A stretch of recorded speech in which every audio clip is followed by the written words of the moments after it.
I covered every single expense for the 4th of July barbecue. $4,200 blown on fireworks, food, and flag decorations. Then my mom leaned in and whispered like it was some casual aside, "You ruined the photos. Your face doesn't belong in our memories." I leaned back and whispered just as softly, "Then I'll vanish." And that night, I meant it. I erased myself from 12 years of family photo albums, shut off every utility, froze all the payments, credit cards, rent, everything. By 3 p.m. the next day, a box arrived. No return label, just a simple cardboard package sealed with one strip of black tape. "You ruined the photos. Your face doesn't belong in our memories." She'd said it quietly, almost like she believed saying it in a hush would soften the blow.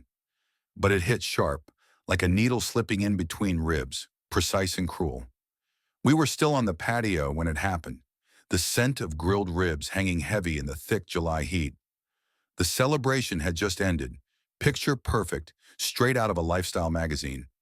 Everything was wrapped in red, white, and blue, cupcakes with little flags, hand-packed fireworks, even a massive banner that read, "Freedom, Family, Forever." Funny how that line tastes bitter when you're the one footing the bill. I funded all of it. Every single hot dog, every artisanal root beer, every explosion that made Uncle Ray holler like he was 10 again. $1,200 just on the fireworks alone. Not because I was loaded or careless, but because I thought maybe, just maybe, they'd finally see me. Not as the quiet extra or the uncle who fills space at the edge of group photos, but as someone who mattered. I kept hoping that if I made it all perfect, they'd finally remember I was there, that I existed. But instead, my mother waited until the last glow of sunlight dipped below the fence line. She waited until the guests were mellow, bellies full, drinks in hand. And just as I handed her the final tray of skewers, she whispered that line like it was gospel. "You ruined the photos. Your face doesn't belong in our memories."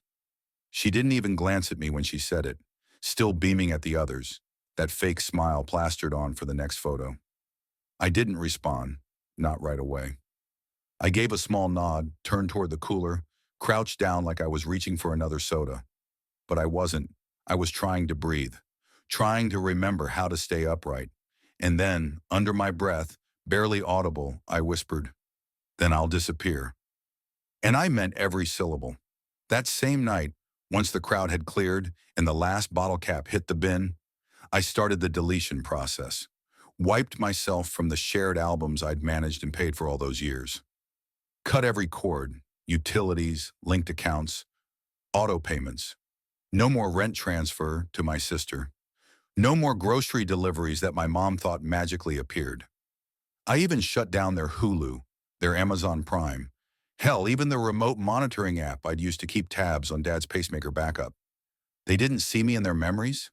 Fine. Let them notice me in the silence. Exactly at 3 p.m. the following afternoon, there was a knock at the door. No note, no sender. Just a plain box, taped shut with black.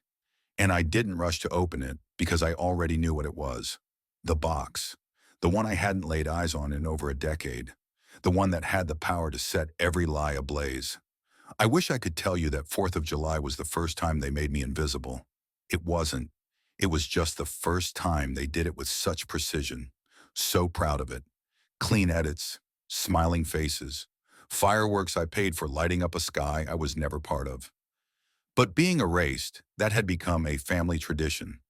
Back in 2014, I co-signed Lily's student loan. She dropped out after 3 semesters, chalked it up to mental health, then posted sun-drenched selfies from Cancun. In 2016, I wired Dad $3,000 to help save the house. 2 months later, he uploaded a Vegas pic with the caption, "Luck follows the brave."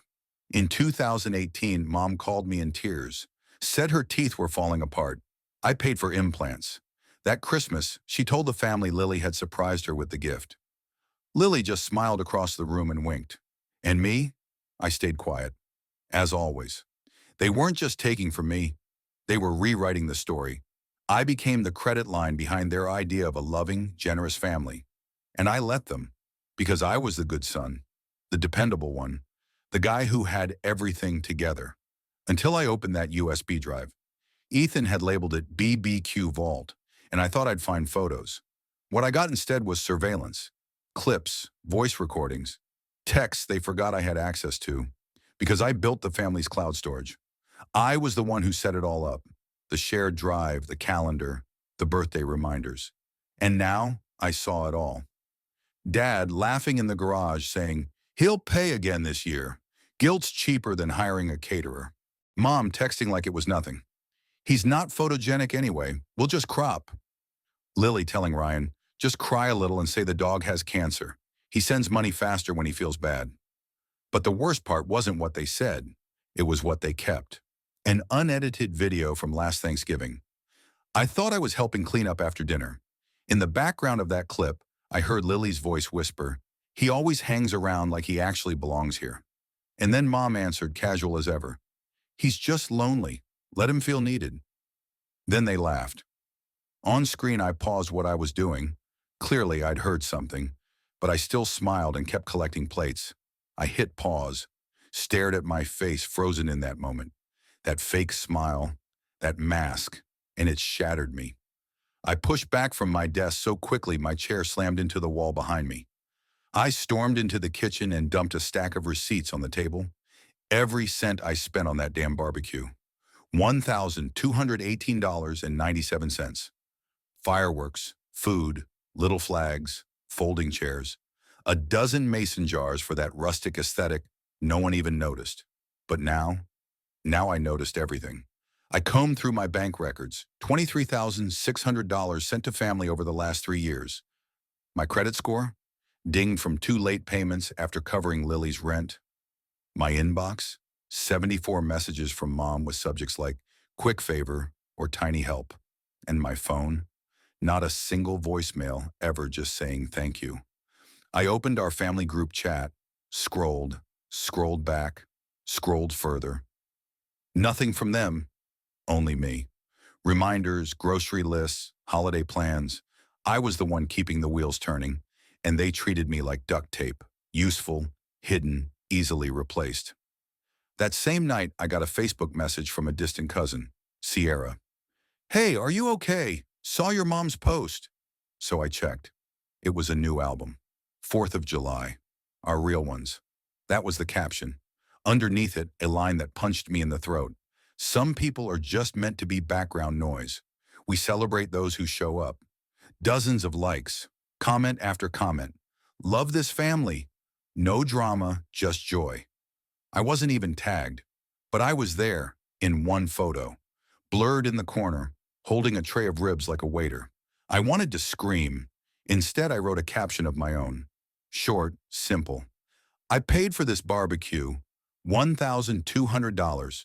They blurred my face, so I blurred my payments." Then I attached a screenshot. My bank app. Barbecue deposit, $1,218.97, dated June 29th. 3 minutes later, Mom, "Why are you doing this?" Dad, "We need to talk." Lily, "Take that down. Now." I ignored them. Instead, I pulled out the red notebook from the box. Ethan's handwriting filled every page, a meticulous log of who borrowed what, how much, and when. Turns out they bled him dry before they came for me. One entry hit me hardest. May 2013, gave Dad $700 to fix the Buick. He sold the car, spent the cash on a weekend with Monica. Mom never knew, told me to keep quiet, for the family. I kept quiet, and then they stopped calling. That line was underlined twice. You can be useful or you can be gone, but never both. I copied that quote word for word and printed it on small 4x6 cards. Then I wrote a letter. Included the card, attached my barbecue invoice, my Venmo history, a screenshot of Mom's Real Ones post.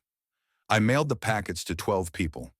Uncles, aunts, cousins, even Pastor Greg, the one who always said, "Family is a blessing." No return address. Didn't need one. Because 2 days later, right on schedule, 3 p.m. sharp, a package showed up at my door. Plain brown box. That same black stripe of tape. No name. I opened it. Inside my childhood journal, the one I thought I'd lost forever, a printed photo of me, 12 years old, holding Lily after a soccer game, and a sticky note on top. She told everyone you missed this, but you were the only one who showed up. Beneath that, a USB drive, labeled recordme.wav. I plugged it in. One file, one voice, Lily. I don't care what he's done. He was never part of us. He's not family. He's just a favor we tolerated. I sat there, absolutely still, then saved the file with a new name, finalstraw.wav, because next time we talked, it wasn't going to be over text. It was going to be face-to-face. No filters, no edits, just truth. I picked the meeting spot carefully, a small Italian place on the outskirts of town. One of those mediocre restaurants where the bread is free and the staff pretends to care. We used to celebrate birthdays there, back when I thought they invited me because they wanted me around, not just because someone else bailed. I booked the back room under a fake last name, Mason Blake, sent out 3 invites, Mom, Dad, Lily. What they didn't know was that I also invited Ethan. Yeah, that Ethan, the ghost, the exile, the brother they pretended never existed.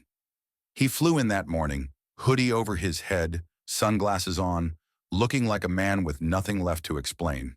He picked the corner booth, ordered an espresso, and waited for my cue. Naturally, the others showed up late. Dad walked in like he owned the building. Mom trailed behind him, her smile stretched too wide. Lily wore sunglasses indoors again, probably hoping they'd hide the cracks in her mask. They sat down. No hugs, just those fake, tight smiles and that kind of civil coldness that feels more like war than peace. Then Mom opened the conversation. Thanks for meeting us, she said like we were catching up over coffee. Dad cut in, trying to sound in control. Let's just talk like adults. Lily rolled her eyes, clearly annoyed. Can we not turn this into some courtroom drama, please? Perfect, I thought. I leaned back in my chair, crossed my arms, and gave them a slow, satisfied smile. You're right, I said. Let's not make it a courtroom. Let's make it a funeral. For the lies. Lily scoffed. Dad's frown deepened. Mom shifted in her seat, visibly uncomfortable. Then I reached into my bag and pulled out the red notebook, dropped it right onto the table. It hit with a thud that silenced the room. What's this? Dad asked. Receipts, I said flatly. Ethan kept records. So did I. Lily glanced at the notebook's cover and went pale. Who gave that to you? She asked. I didn't respond, just opened it and began reading aloud. May 2013, $700 for the Buick. You sold it. Spent the weekend in Vegas, with Monica. Mom never found out. Silence. I flipped another page. October 2016, Lily lied about a gas leak, got $400, used it to buy Coachella tickets. Stop, Lily snapped, her voice sharp. I turned to her, calm, steady. Or what? I said. You'll fabricate more fake text chains? Splice together audio clips again? Her jaw clenched tight. Mom reached across the table. Honey, this isn't... Don't, I cut in. Don't play the peacemaker now. You literally edited me out of my own family photos. Then I reached into my bag again and pulled out a cheap little USB player. Pressed play. Lily's voice filled the room. No filter, no remix, just cold, raw truth. He was never part of us. He's not family. He's a favor we tolerated. Lily shrank into the booth like she wanted the vinyl to swallow her whole. Dad looked around in a panic, voice low. Who gave you that? Instead of answering, I turned toward the restaurant entrance. Ethan stood up, walked over. Mom gasped. Dad's face twisted. Lily froze. He slid into the seat beside me, cool as ever. I handed him a photo from the box, the one where I was holding Lily after that soccer game. He laid it flat on the table and looked right at her. You told everyone he wasn't there that day, Ethan said. You said he didn't care. But I took that photo, he added. He was the only one cheering for you. Lily blinked rapidly. That was... I didn't... Dad snapped. Why is he here? He's not part of this family anymore. Neither are you, I replied. I leaned forward, voice like steel. And I'm done bankrolling your fantasy. I pulled out a sealed envelope with Dad's name on it.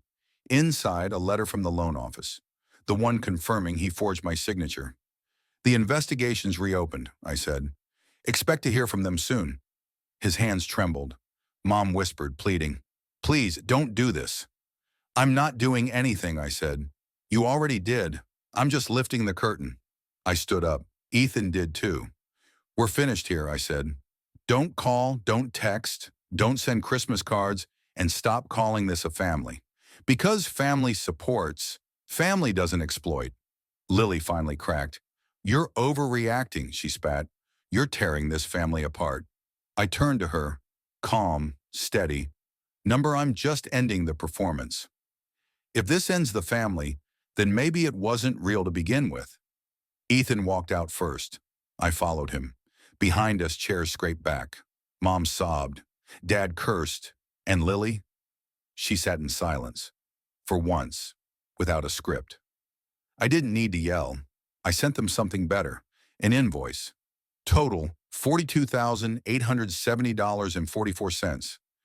Every cent I spent over 12 years trying to hold that family together, I itemized it all. From Lily's fake hospital bills to the barbecue they blurred me out of. Each row came with a note. Lily's student loan. Dropped out after 3 months. Mom's dental surgery. She took a cruise instead. Birthday party for your kid. I was the only one who showed up. And at the bottom, one clear line. You have 21 days to settle. After that, the full history will be shared with appropriate parties. I didn't sign it, but they knew exactly who sent it. By day 3, silence. By day 7, begging. By day 9, threats. Dad messaged me in all caps. "You'll regret this. We're still family." Lily called me in tears. "You're sick, bitter. You're using money to punish us. It's not fair." Mom sent a handwritten letter like it could undo the numbers. "Sweetheart, please think this through. We're your family. You didn't give us money. You gave us love. And love doesn't come with receipts." On day 15, I sent a reminder. Official letterhead. Polite. Legal in tone. No lawyer. Just an anonymous mail service. Sender, Mason Blake and Ash. Mediation support. It looked real enough, and it worked. Day 18, the first payment came through. $7,000 from Lily. Memo. Just stop. I took a screenshot. Next, $11,200 from Dad, laundered through an uncle. He even attached a message. "You'll regret this when you're alone." I already was. And honestly, it felt incredible. Then finally, $24,670.44 from Mom. No words, just silence. I sat in my empty apartment, alone, surrounded by blank walls, my laptop open beside a single piece of paper. The total matched, every cent. And I laughed, not out of happiness, but from something chemical. Like something dark had finally flushed out of my system. I had transformed into something they couldn't label anymore. I was no longer the helper, the backup plan. I had become a man with documentation and absolutely nothing left to lose. The next morning, I did the one thing they never expected. I nuked it all, deleted the shared drives, blocked every family number, revoked access to the utilities, canceled every lingering favor account in my name. The family ATM, permanently out of service. No more. "Can you cover this till Friday?" No more. "You're the stable one." No more affection built on guilt and obligation. I was finally free. At exactly 7:43 p.m., one final message came through. No contact name. Just unknown. Probably Mom. "You got what you wanted. Are you happy now?" I didn't answer. Instead, I got in my car, drove to the post office, and mailed 3 packages. To Lily, a flash drive. Inside, a voice memo. Her voice. "He's not family. He's just a bank account." And a note. "The account is closed." To Dad, a copy of the loan agreement he forged back in 2015. I'd highlighted his fake signature in bold red. Underneath, one line. "This is the only copy. Don't screw it up again." To Mom, a photo of the 3 of us at dinner, 2010, on the back in ink. I didn't know it then, But I was already paying. The next morning, I shut down my phone for good, swapped out the SIM, set up a new email, booked a one-way ticket, no forwarding address, no trail. As I locked the door behind me, I dropped my house keys into an old beat-up backpack sitting by the dumpster. One tag stitched inside read, "Property of no one," and I walked away. I'm not sure when they realized I wasn't coming back. Maybe when the bank card stopped working. Maybe when the family group chat turned to dust. Maybe when mail started bouncing back. No such recipient. But none of that mattered, because by the time they noticed I was gone, I'd already been gone for years. Lily tried her usual move, denial. She posted throwbacks like they were prayers. Photos of birthday cakes, kids in costumes, curated joy. Captions like, "Family is everything, grateful for the real ones." But her husband knew better. He'd seen the screenshots. He'd heard the audio, her voice on loop. He's not family, he's just a bank account. He didn't yell, he didn't fight, he just walked out. No note, no storm. Just absence, the kind that echoes. The next day she posted, "He's going through something. Pray for him." The comments weren't kind. Or maybe he finally saw the truth. "Didn't your brother disappear too?" Pattern. She turned off replies. Dad? He did what he always did. Turned it into theater. Posted a TikTok standing solemnly beside the old grill, holding a cropped photo of us. His monologue. "I lost my son to bitterness, but I forgive him." That's what fathers do. The hashtags, healing, forgiveness. Broken but blessed? The comments weren't what he'd hoped for. "You mean the son you mocked for 12 years? Didn't you literally edit him out of the July 4th photos? El Mayo, this dude's got main character syndrome. 12 shares, all sarcastic. One user even duetted the video with the caption, "Textbook manipulation." He took the video down in less than a day. Mom went the sacred route. Every Sunday, she lit a candle for the soul of the son who vanished. The neighbors said she cried in church, but not from grief, from fear, because she hadn't lost a child. She'd lost the only person who paid the bills on time. Meanwhile, I had built a new life. Clean slate, no legacy, no apologies. A quiet town, a different name. Mason Blake, Mason Blake. A dog named Ranger, because I'd flipped mine off. Tiny studio apartment, secondhand couch, no family photos on the walls. Just a black-covered notebook I updated every morning. The title? Things I Don't Owe Anymore. Page 1. Rent. Paid myself. Respect. Not for sale. Family dinners. Optional. Page 12. Their excuses. Their revisions. Their silence. 3 months passed. Then came a letter. No return address, no name. Just my own handwriting on the front. Copied shakily, but familiar. Inside, one sentence. "Can we see each other one last time?" I didn't cry, didn't scream, didn't spiral. I walked behind the apartment building, dug a shallow hole and burned it. Letter, envelope, memory. Ranger sat beside me the whole time, tail wagging. He didn't ask questions. That night I buried my old phone in the same spot. No eulogy, no ceremony, just silence and peace. I wrapped it in the same shirt I wore to that last barbecue. The one with the mustard stain no one ever mentioned. Not once. Not even as I passed out drinks, flipped burgers, smiled for photos I'd never make it into. Then I dropped it into the hole. As I covered it with dirt, I whispered, "This is the last thing you'll ever trace me by." And I meant it. I stood up, brushed off my hands, and let out a breath I'd been holding for years. Then I smiled. Not because it was done, but because, for the first time, it was mine, my ending, my choice, my silence. I didn't tear the family apart. I just unplugged the machine, took away the power source, and let them figure out how to keep the lights on without me. And me? I stopped paying their electric bill. For good, forever.